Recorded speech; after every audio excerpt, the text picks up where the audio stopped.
Premise, আমরা কোথায় আসলাম? এটা আমাকে কই নিয়ে আসছো তুমি? এখানে কিভাবে আসলাম আমি?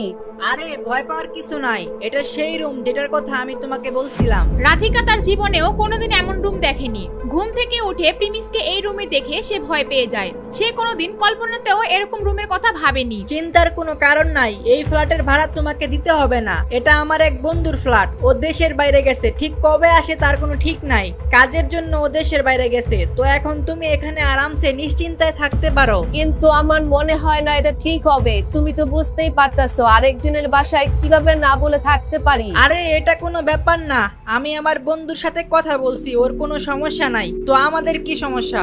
এরপর প্রিমিস রাধিকা কিছু বলার আগেই তাকে নিয়ে পুরো ফ্ল্যাট ঘুরে দেখায়। পুরো ফ্ল্যাট ঘুরে দেখানোর পর রাধিকাকে আবার খাটে নিয়ে বসায় আর বলে, রাধিকা, তোমার কি এই ফ্ল্যাটটা পছন্দ হইছে?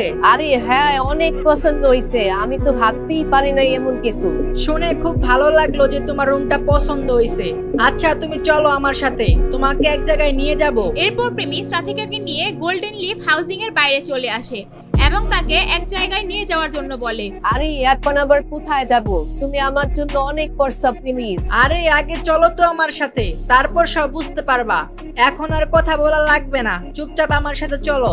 যখন প্রেমিস চৌধুরী শপিং কমপ্লেক্সের দিকে যাওয়ার জন্য অটো খুঁজতেছিল, তখন রাধিকা চৌধুরী শপিং কমপ্লেক্সের নাম শুনে চমকে যায়। তার মনে হচ্ছিল প্রেমিস তার জন্য ওইখান থেকে কেনাকাটা করবে। সে জানতো চৌধুরী শপিং কমপ্লেক্স অনেক নামি দামি মার্কেট। সে জানতো প্রেমিস এখানকার জামা কাপড় অ্যাফোর্ড করতে পারবে না। তাই রাধিকা প্রেমিসকে বোঝানোর জন্য চেষ্টা করতে থাকে। আরে তুমি চিন্তা করো না তো, তুমি আগে আমার সাথে চলো, তারপরে দেখা যাবে না। রাধিকা বুঝতে পারছিল না আসলে প্রিমিস কি করতে যাচ্ছে। কিছুক্ষণ পর প্রিমিস আর রাধিকা সেই দামি শপিং মলের সামনে চলে যায়, যেখানে রিমিনি কিছুদিন আগে প্রিমিসকে নিয়ে এসেছিল। প্রিমিস স্যার, আমি এই শপের ইনচার্জ, আর আজকে এখানে একটা কাজে আসছি, আর সেটা আপনার জন্যই। আমার জন্য?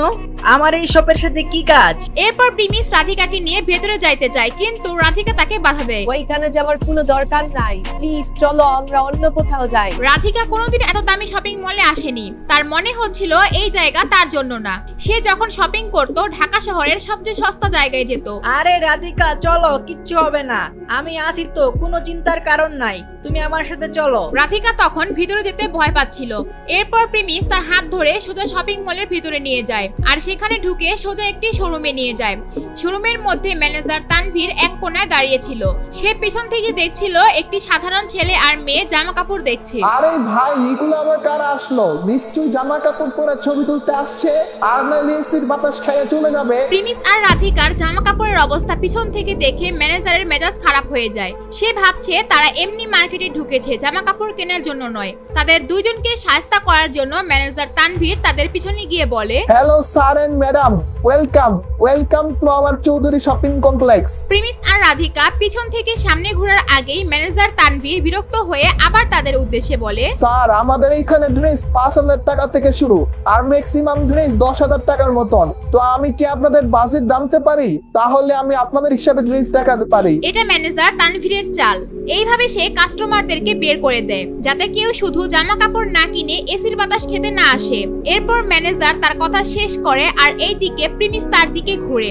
ম্যানেজার তানভীর এক সেকেন্ডে প্রিমিসকে চিনে ফেলে। আরে আপনি, আমি তো আপনারে চিনতেই পারি নাই। ম্যানেজার তানভীরের ওই দিনের কথা মনে পড়ে যায়। তানভীর সাহেব, আজকে থেকে প্রিমিস স্যার আমাদের এই শপের মালিক।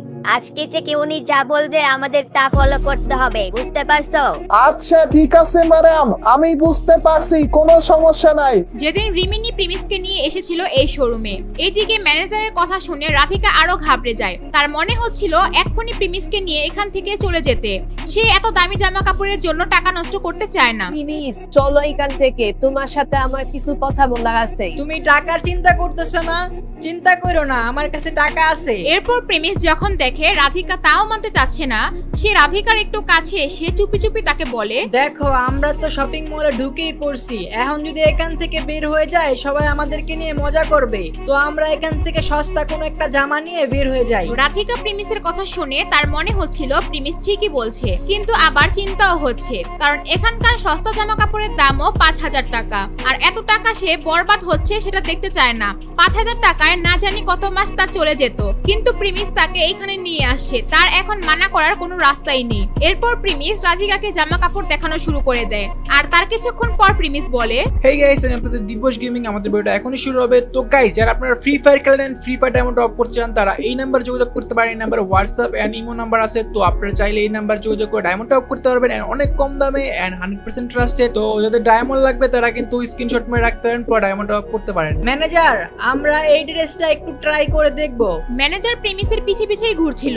প্রিমিস যে ড্রেসটার কথা বলছে, আসলে রাধিকা ওই ড্রেসটা কয়েকবার ঘুরে ঘুরে দেখছিল। তাই প্রিমিস ম্যানেজারকে ওই ড্রেসটা ট্রায়াল দেওয়ানোর জন্য বলে, আরে না না, আমি এটা শুধু দেখতেছিলাম, এটা আমি ট্রায়াল দিব না। এমন না যে রাধিকার এই ড্রেসটা পছন্দ হয়নি, আসলে সে এই ড্রেসের দাম বেশি দেখে মানা করে দেয়। সে সস্তা কোনো কিছু খুঁজছিল, এত দামি ড্রেস তার নিতেই মনে যাচ্ছিল না। তো এইদিকে লাল কালারের ড্রেসটা আছে, এটা নাও।